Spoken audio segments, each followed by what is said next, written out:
스님 힘내시라고 우리 박수 한번 더 쳐드리시죠. 예, 스님 네, 시작하시죠. 예, 고맙습니다. 네. 이제 다시 시작하겠습니다.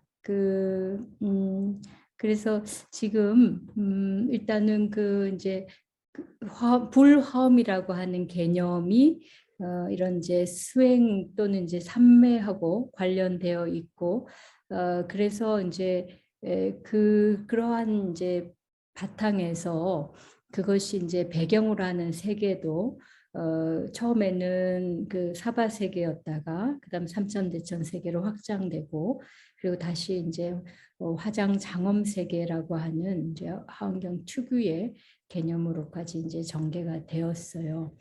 그런데 이제 바이로자나가 여기서는 이제 한편에서 보면 수행을 하는 그런 이제 수행자로서 등장하고, 다른 한편에서는 부처님의 법신으로서 또 나오고 있습니다. 그래서 이제 계속 광명을 비추고 있거든요. 그래서 이제 화엄경 보면 계속 방광을 해요. 어떨 때는 이제 이마에서 방광하고, 어떨 때는 뭡니까 이제 이빨에서 이제 하기도 하고, 어떨 때는 발에서도 하고, 빛의 부처님이기 때문에 이제 이런 내용이 많이 나오는데, 근데 이제 그 바이로자나를 이제 한문으로 번역할 때 어떻게 표현하냐면은 광명 변조라고 표현합니다. 그냥 우리가 빛의 부처님이고, 그래서 진리 그 자체를 의미하고, 그래서 그냥 광명이다, 그리고 깨달음이다 이렇게 말하면 이제 끝날 텐데, 화엄경은 그것을 변조라고 하는, 두루 비춘다, 널리 비춘다라는 그런 수식어를 하나 더 더합니다. 그 이유가 매우 중요한데, 우리가 이제 빛은 깨달음을 상징한다, 또 부처님의 지혜와 부처님의 내적인 어떤 경지를 상징한다라고 하면은, 그것과 더불어서 굉장히 중요한 게 변조, 널리 비추는 작용입니다. 이 비추는 작용은 보살의 구제행입니다. 그러니까 중생을 구제하는 그런 자비의 행을 말하는 거예요. 그래서 우리가 보통을 생각할 때 깨달음과 이 자비의 실천을, 물론 이제 밀접하게 연결이 돼 있지만, 선우를 따진다면 깨달음이 먼저고 이 자비의 실천, 중생의 구제는 후속되는 걸로 생각을 하는데, 이 바이로자라는 개념에서는 바로 깨달음이 그대로 중생구제고, 중생구제가 그대로 깨달음.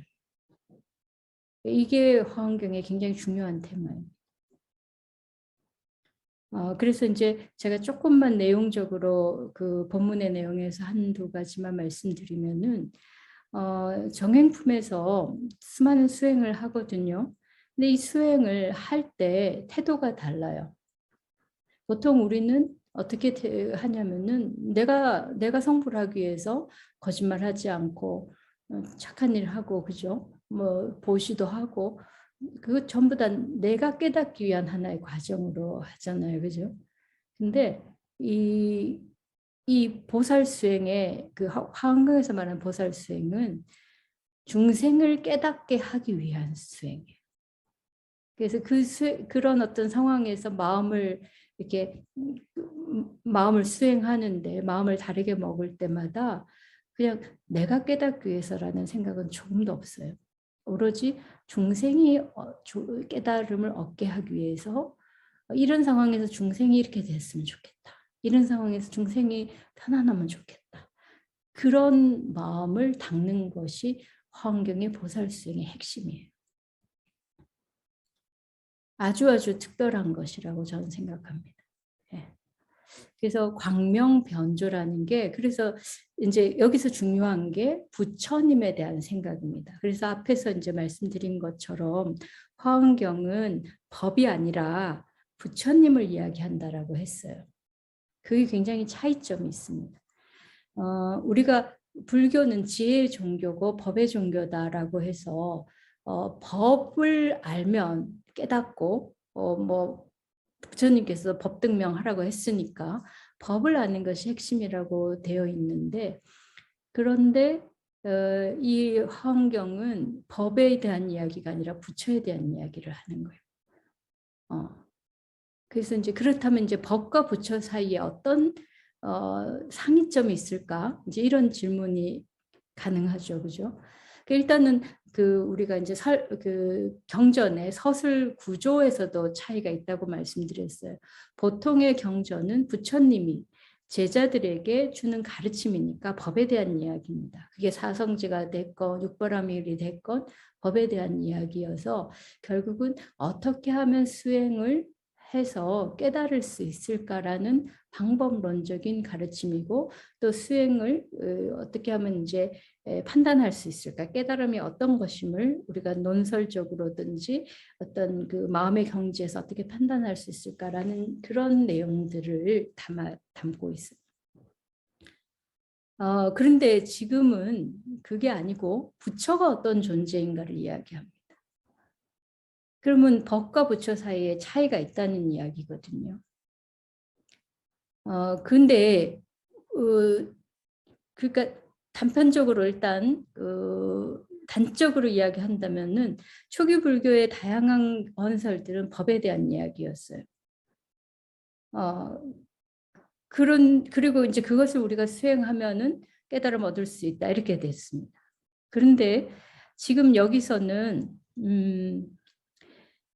부처가 법이 아무리 있어도 부처가 없으면 안 된다는 이야기예요.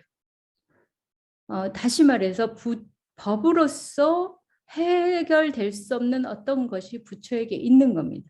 그 내용은 초기 불교에서도 조금은 이제 의미가 있게 설명되는 게 바로 그 범천이 부처님께서 깨닫고 나서 바로 열반에 들려고 하는 거를 말리면서 사바세계 중생을 위해서 설법을 해달라고 요청을 하죠. 부처님이 3번을 거절하다가 나중에 승낙을 하고 받아들이게 되는데 그때 어떻게 했냐면 이 법은 너무 어려워서 사람들이 못 알아들을 것이다 라는 이야기를 하고 그럴 때 이게 언설로서 표현되기 어렵다라는 이야기가 나옵니다. 그러니까 이미 그 내용에서 부처님이 깨달은 내적인 경지는 말로서 표현할 수 없는 어떤 것이라는 의미가 들어가 있는 거예요. 불경계, 부처님 깨달은 경지, 그것과 우리가 언설로 말할 수 있는 수행의 여러 가지 단계들이나 이런 것들로 설명될 수 있는 법은 물론 그건 진리 자체이긴 하지만 그러나 그것과 이것은 하나이면서도 다르다는 이야기가 되는 거예요.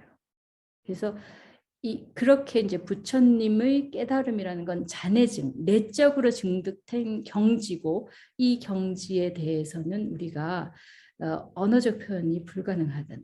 그래서 여기 화엄경에서 비로자나 부처님은 한 말도 안 하는 거예요. 그 경지는 언설로 표현될 수 없기 때문에. 그리고 그것에 대해서 가장 그 부처님의 경지를 근접해서 그것을 볼 수 있는 자인 보살이 그것을 이야기합니다. 제자들은 그걸 못 봐요. 그래서 성문영각 여기 등장 안 해요. 그들은 천신들도 나오는데 천신들도 부분적으로만 부처님의 가르침을 이해하고 거기서부터 이제 자기가 배워서 이렇게 내가 어떤 덕을 쌓았다라는 이야기를 하지만 그건 부분적인 것이고 총체적으로 부처의 경계를 설할 수 있는 사람은 보살, 그 중에서도 문수와 보현 2사람밖에 없습니다. 그래서 지금 이제 비로자나 부처님이라고 하는 법신불이 우리가 흔히 생각하기를 그냥 진리의 어떤 인격화라고 생각하는 거하고 좀 다르다는 점을 말씀드려요. 그리고 그런 점에서 이 비로자나 부처님이 상징하고 있는 그 부처의 깨달음의 경지라는 거가 앞에서 말한 것처럼 깨달음이라고는 광명과 그것을 널리 비춘다고 하는 자비구제의 두 측면이 결합되어 있고 또 그것이 화장장엄세계해라는 전 우주를 기반으로 해서 펼쳐지고 있는 드라마라는 점도 이야기하는 겁니다. 그리고 그럴 때 이 이제 바이로자나가 펼치는 진리는 바로 온 우주 자체인 거예요. 그래서 그래서 이제 이 비로자나 부처님의 어떤 그 세계로 자기를 드러낸 그 현현에서 수많은 화연으로 해서 자기를 삼천대천 세계로 펼치고 그 각각의 세계에 또 수많은 부처가 있고 또 그 수많은 세계에 또 수많은 보살이 있고 하는 이런 어떤 장대한 드라마가 단순하게 이게 이 무슨 이런 뭐라고 할까 이 장식의 이야기가 아니에요. 그냥 이 떠버리는 이야기거나 막 허장성세를 하는 이야기가 아니고 부처님의 경계를 이야기할 뿐만 아니라 그 경계가 부처님의 내적 세계이라는 점을 말하는 겁니다.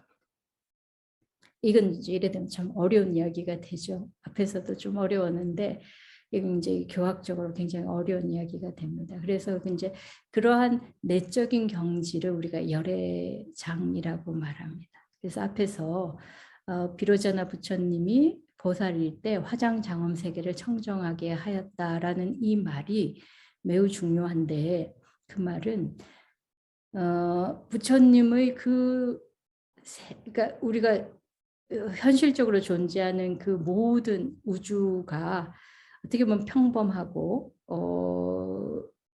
여러 가지 번뇌로 쌓여 있고 고통의 세계라고 한다면은 그것을 청정하게 한 것도 부처님이고 그래서 청정하게 된 그 세계가 부처님의 경계로서 있다는 이야기이기도 해요. 그리고 그러기 때문에 부처님의 내적 세계와 우리가 이제 외현되어진 화장장엄 세계는 둘이 아닌 것입니다. 그런 의미를 우리가 어떤 교학적인 설명을 할 때 열애장이라고 하는 설명을 합니다. 그래서 열애장은 모든 중생이 열애장을 가지고 있다, 열애의 본성을 가지고 있다라는 이야기인데 바로 열애장 사상이 지금 이 경전의 핵심적인 개념.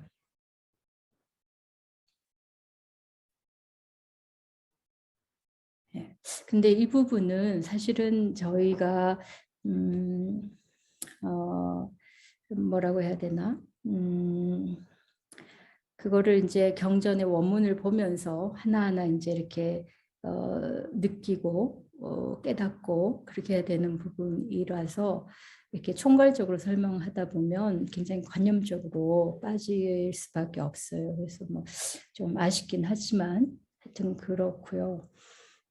그래서 다시 또 말하면 열애장은 한편에서 보면 깨달음이고 한편에서 보면은 아직 번뇌에 쌓이는 존재들을 깨닫게 하는 활동이기도 해요. 또는 깨닫게 하는 근거이기도 합니다. 이미 깨달은 존재로서의 부처에게는 열애가 실현되어 있는 것이고 아직 깨닫지 못한 중생에게는 실현되어야만 할 되어지게 되어 있는 그런 어떤 것이에요.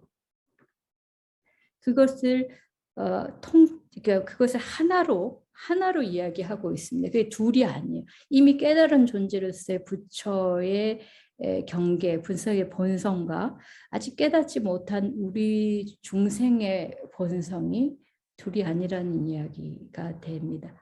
그래서 깨달음은 필연적으로 깨달은 자는 반드시 중생을 구제하는 활동을 하지 않을 수가 없는 겁니다.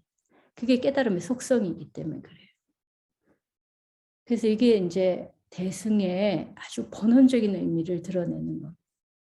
그러니까 대승이라는 거는 깨달음을 추구한 뒤에 어떤 중생 구제를 부수적으로 하거나 차후의 과제로 하는 게 아니라 대승이 추구하는 깨달음은 바로 우리의 깨달음이고 그래서 나의 깨달음을 이루는 과정이 바로 중생을 구제하는 과정과 하나가 되는 거죠. 그래서 광명던조라고 하는 비로자나 부처님의 개념이 그 열애장의 핵심적인 의미를 담고 있는 거. 그래서 이제 내용을 조금 들어가서 보면은요.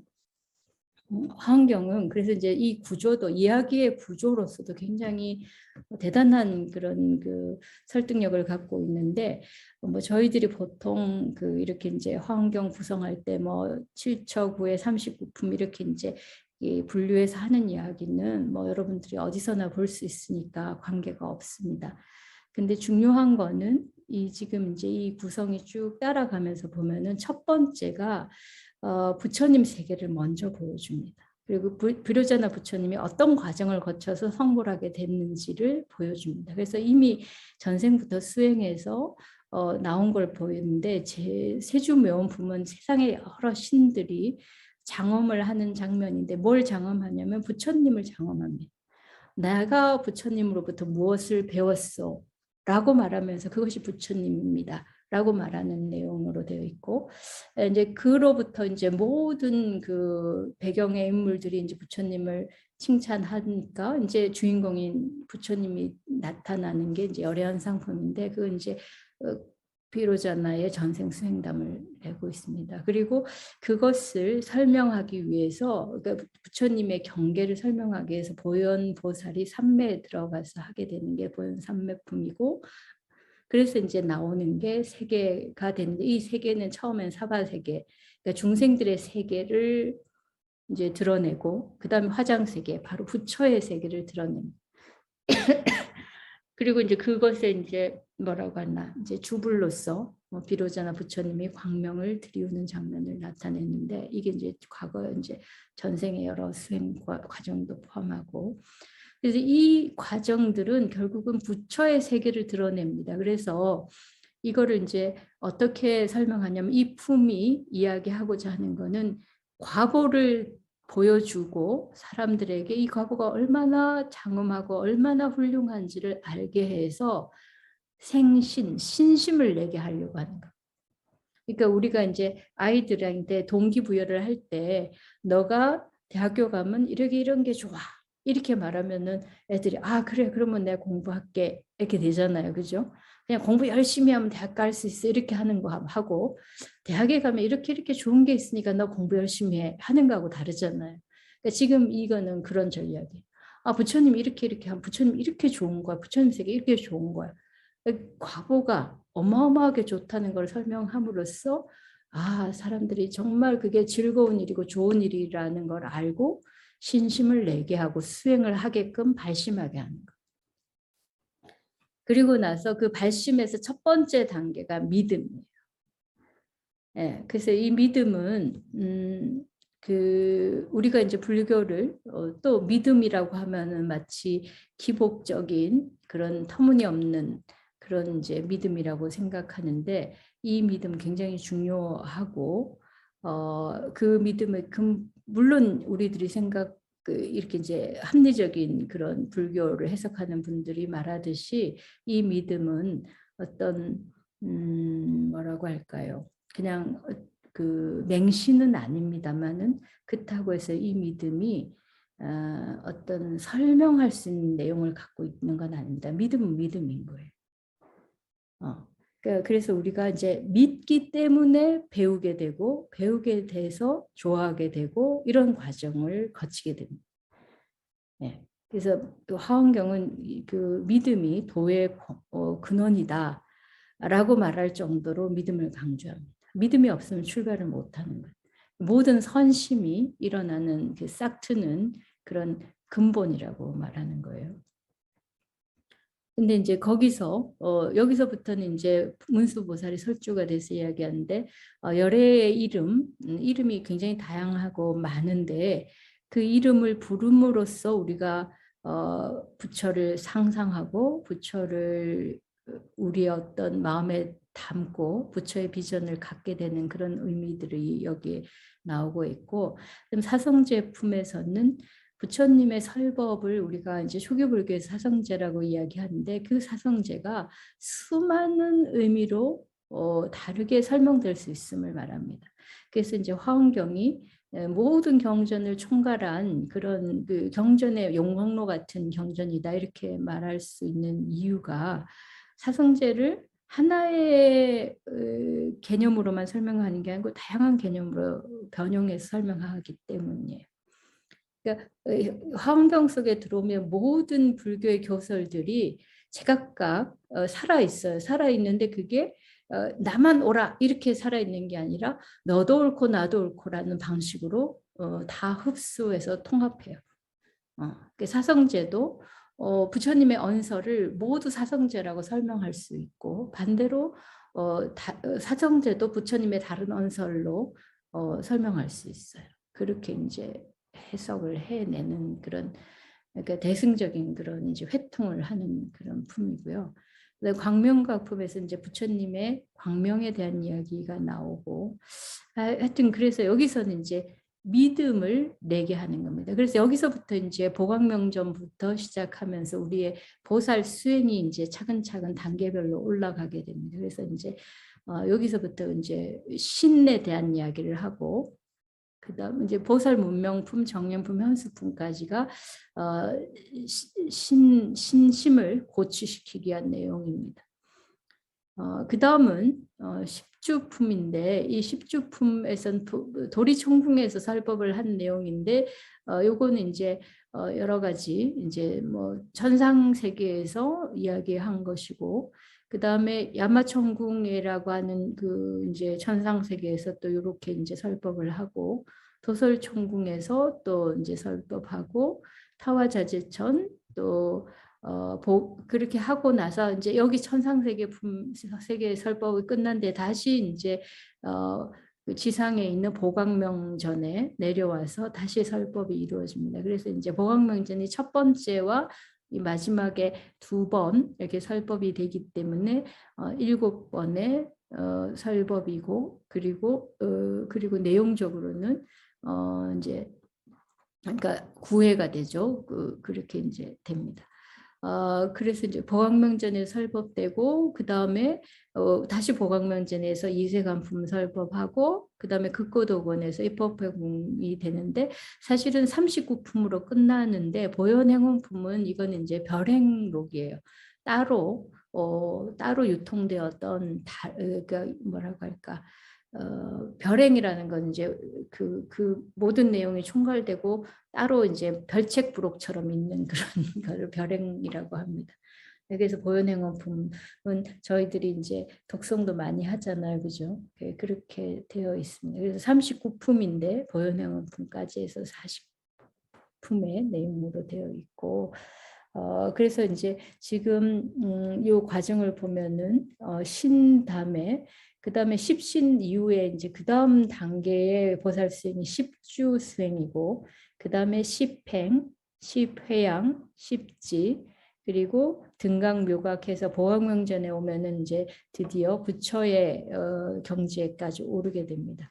그리고 이세간품에서 전체를 총괄해서 이제 그 내용들을 설법을 하고 있고 마지막에 선제가 입법백품에서는 여러 스승을 따라가면서 이제 그 스승에서 배우고 발심하는 내용을 담고 있고 마지막에 이제 보살행을 총괄적으로 제시하는 보현행원품이 이렇게 있는데 이 구조는 어떻게 되어 있냐면은 신해행증의 구조로 되어 있습니다. 그러니까 첫 번째 신에 대한 이야기를 했고 그 다음에는 이제 그것에 대한 이해를 돕는 그 해에 대한 이야기가 나오고 그 다음에 이제 행증 이렇게 이제 그 뭐라고 하나 이제 단계를 밟게 되는 거예요. 그래서 참 이건 아닌데.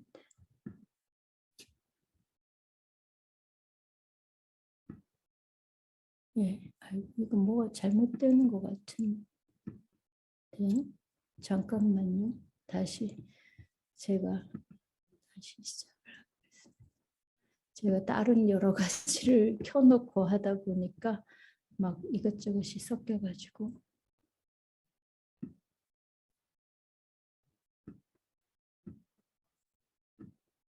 네, 지금 이제 잘 보이시죠?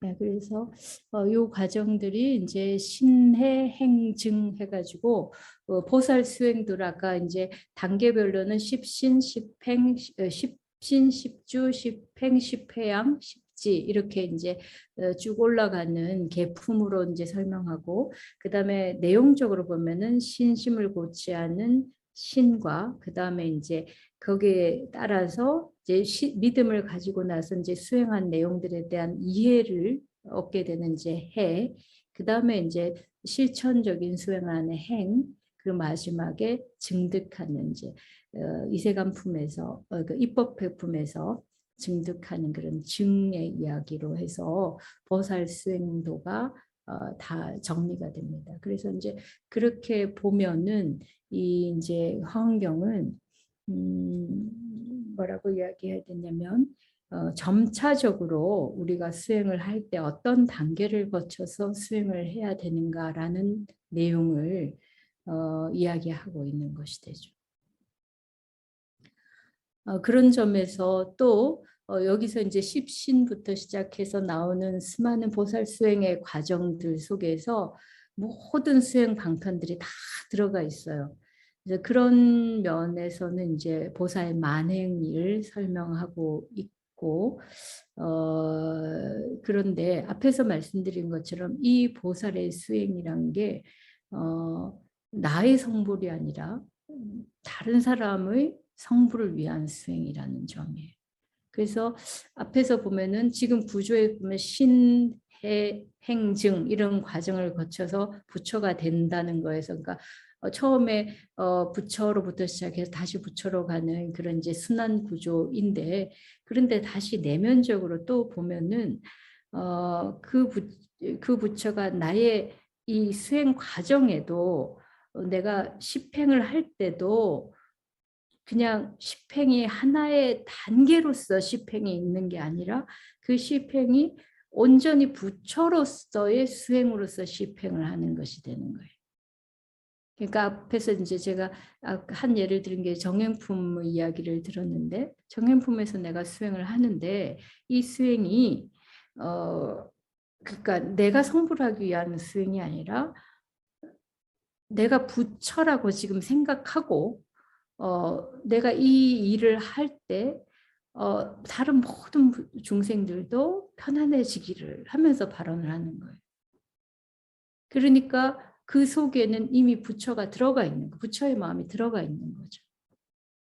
그래서 그런 점에서 볼 때는 우리가 부처가 나중에 부처가 되는 게 아니라 이미 부처가 되어 있고 부처가 씨앗으로 있는 것입니다. 그래서 환경 큰 구조 속의 순환적 구조인과 동시에 하나하나의 품마다도 순환적 구조를 가지고 있어요. 그래서 다시 말하면은 처음에 출발하는 장소가 그대로 도착하는 곳이 되는 거예요. 그게 이제 화엄경의 유명한 언고인 초발심시 변성정각, 초발심을 낼 때가 바로 정각을 이루는 것이다 라고 하는 말이에요. 근데 그래서 여러분들이 생각컨대 초발심은 뭐 지금 말하면 초등학교 1학년 된 아이가 내가 뭐 박사가 되고 뭐 그 이상의 존재가 되고 깨달음 얻겠다 하는 말을 하는 거니까 황당한 이야기로 들리는데, 이때 초발심은 뭐냐? 발심, 보리심을 내는 건 뭐냐? 부처의 마음을 내는 거예요. 그러니까 부처의 마음은 뭐냐? 깨달음이 아니라 여기서는 중생구제예요. 중생구제를 위한 모든 중생을 성불케 하는 발언을 하는 겁니다. 그래서 처음부터 부처의 마음으로 출발했기 때문에 당연히 부처를 이루는 거죠.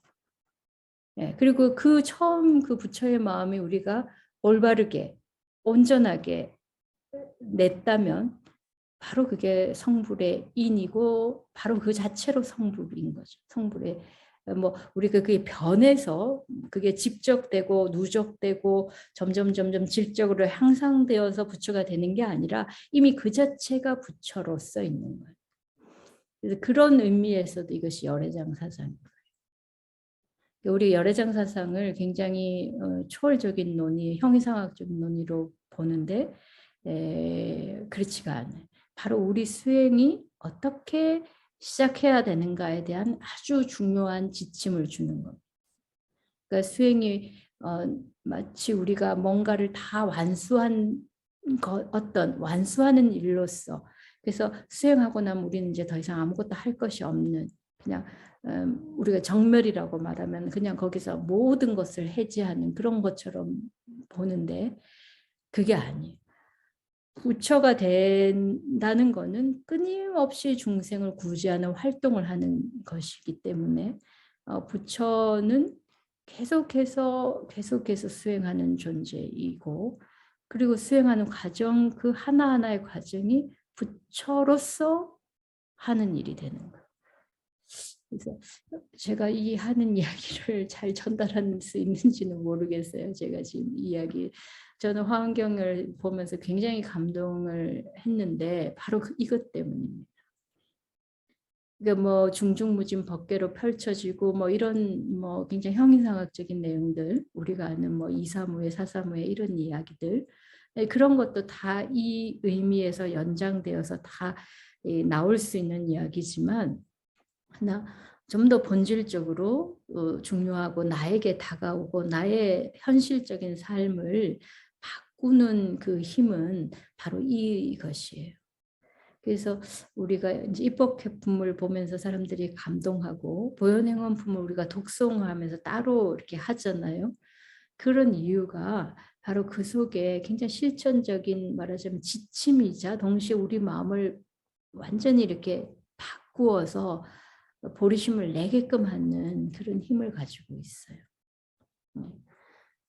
그리고 이제 그런 점에서 저는 그 화엄경을 보게 되면 여러분들이 지금까지 갖고 있었던 불교에 대한 생각을 바꿔야 된다고 생각합니다. 바꿀 수밖에 없을 거라고도 생각합니다. 그러니까 깨달음의 종교라고 하는 그 깨달음이 정말 우리가 너무나 협소하게 자기 중심적인 깨달음을 우리가 생각하고 있었는지도 모르는 거예요.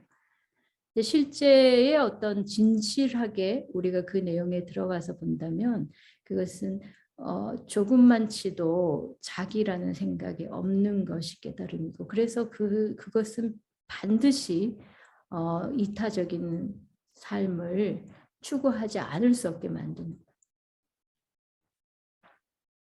그래서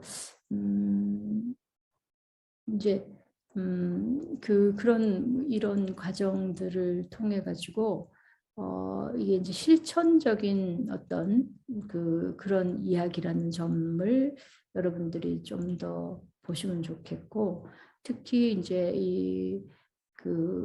지금 여러분들이 공부하는 이 법정 스님이 편역한 이 책은 특히 그런 보살도 실천 부분을 많이 이렇게 모아놨어요. 그래서 공부하시면서 거기서 많이 얻을 수 있는 게 많을 거라고 생각됩니다.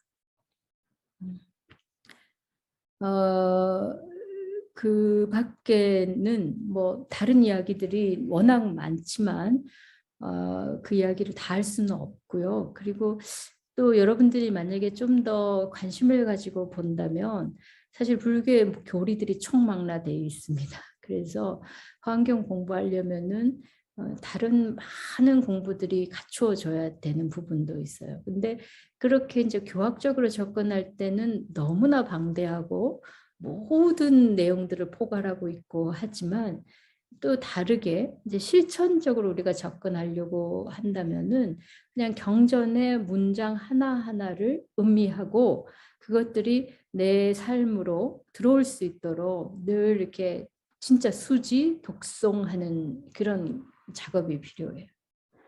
그래서 자꾸 읽고 또 읽고 그런 마음을 환기하다 보면은 나도 어느새 이제 그런 마음을 하고 있게 되겠죠.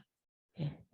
그래서 대승경전은 그냥 이것이 올바른 길이다라고 이제 알려주는 데서 끝나는 게 아니고 그것을 보고 독송하는 순간 이미 그런 마음을 먹게 되는 것 같아요. 그리고 그런 점에서 이제 대승불교가 왜 대승경전이 부처에 대한 이야기를 하는가를 이제 마지막으로 말씀드리겠습니다.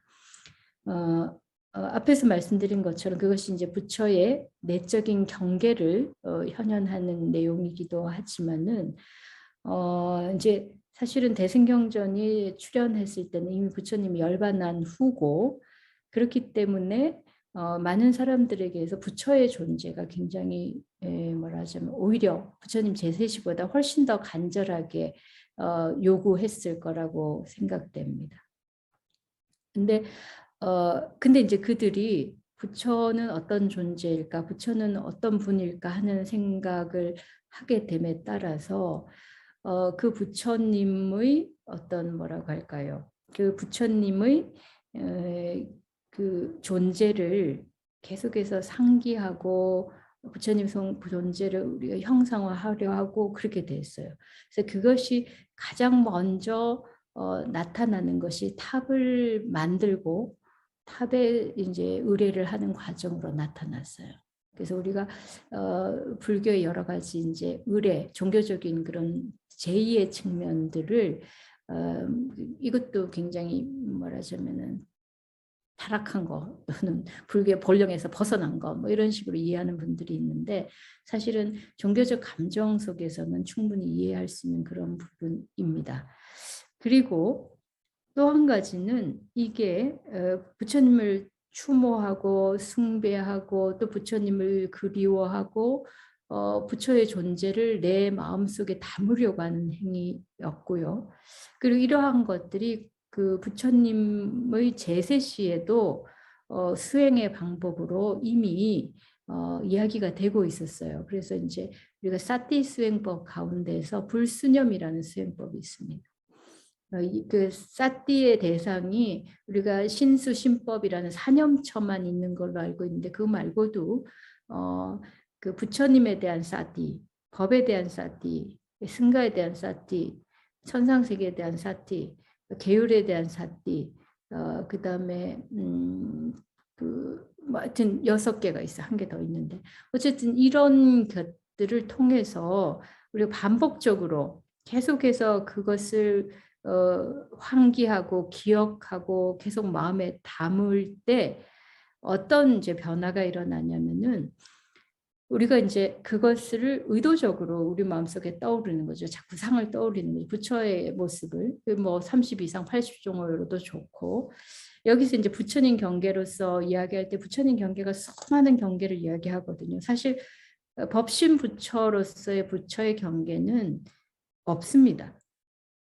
우리가 형상화할 수 있는 그런 것이 아니기 때문에 없어요. 그렇지만 달리 또 본다면은 모든 경계를 다 부처의 경계로 볼 수가 있어요. 그래서 그런 점에서도 정말로 그 화연으로서의 부처가 중요한 거예요. 우리가 롤 모델로 삼고 그것을 우리가 상상할 수 있고 우리들이 지향할 수 있는 목표로서 삼으려면은 추상적인 존재는 안 되는 거예요. 법이라고 한 추상적인 것만으로는 안 되고 롤 모델로서 우리에게 현현되어진 어떤 그런 이제 공덕의 모습으로서의 부처님이 필요한 거예요.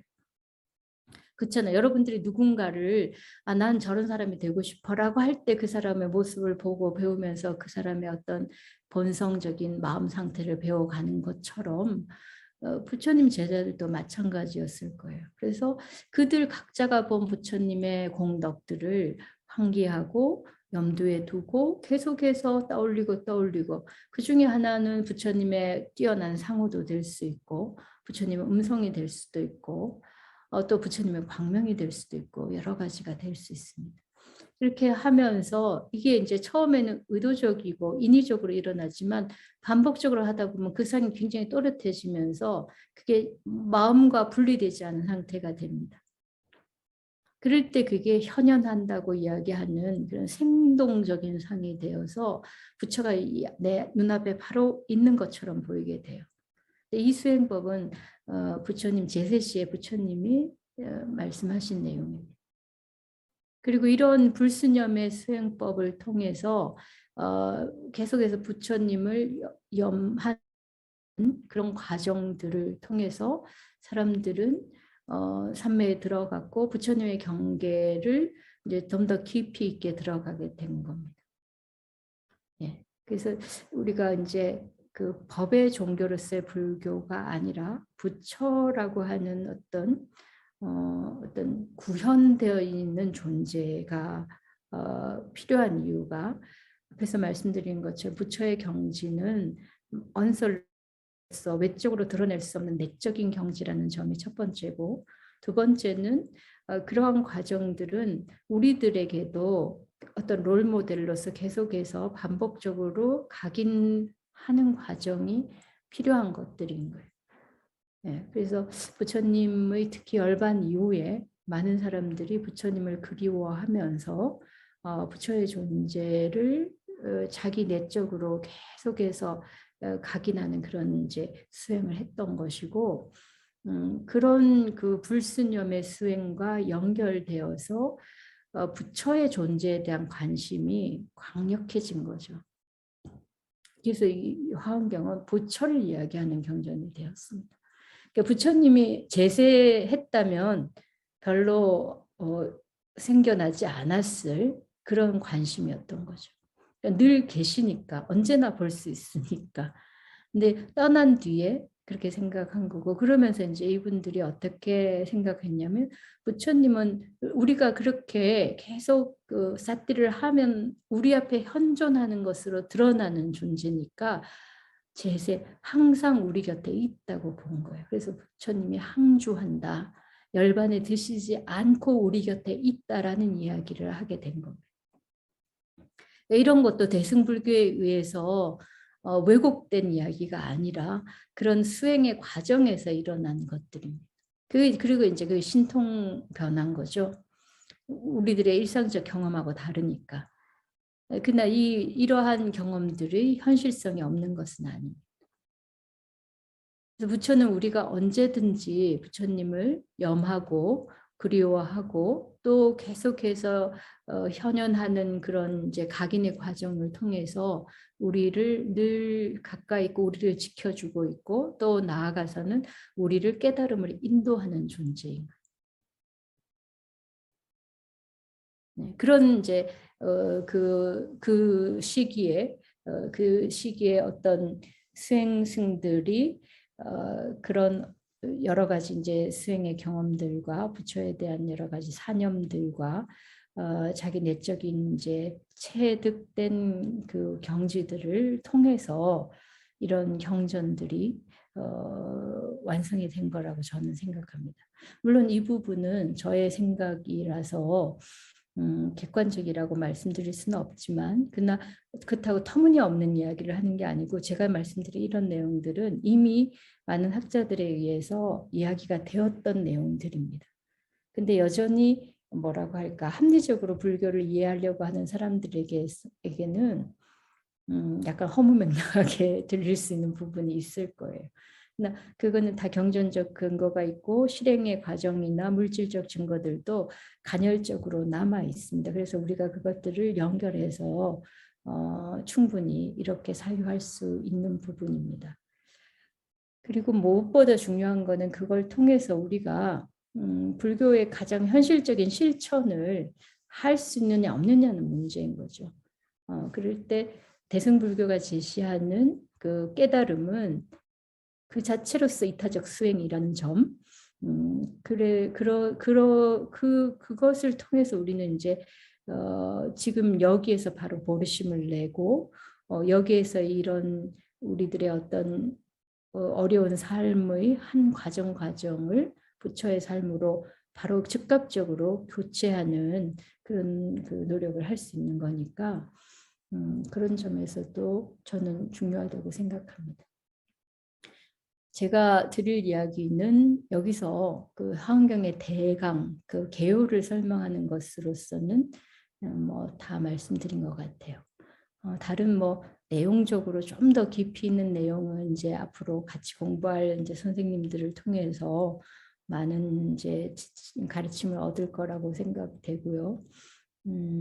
어쨌든 환경을 읽어야 될 이유는 정말 많은데 가장 중요한 거는 우리 자신을 정말 보리심을 내게 하는 그런 이제 경전 자체가 갖고 있는 엄청난 파워가 있다는 점 때문이에요. 그것이 경전이 말하고 있는 여러 가지 이 서사의 구조에서도 그렇고 내용에서도 그렇고 그런데 이게 좀 겉만 이렇게 읽다 보면은 그 깊이를 좀 모르고 넘어가기가 쉽습니다. 근데 여러분들이 이제 같이 혼자 읽을 때는 잘 안 되는데 같이 읽으면서 한 구절 구절을 이렇게 음미하다 보면은 굉장히 나도 모르는 그런 엄청난 내용들이 들어올 때가 있고, 또 때로는 그 전에 읽을 때는 잘 모르고 넘어간 게 어느 순간 또 알게 되는 게 있어요. 경전은 내가 그 순간에 그걸 다 이해할 수는 없어요. 그래서 이건 잘 이해 안 되는데 모르겠는데, 그럼 모른다고 해서 이게 잘못된 건 아니에요. 내가 모를 뿐인 거죠. 내가 부족해서 모르는 것이니까 마음속으로 도대체 이게 무슨 이야기일까? 왜 이런 말씀을 하셨지? 라고 이렇게 늘 의문을 품고 있으면 어느 순간에 그게 풀립니다.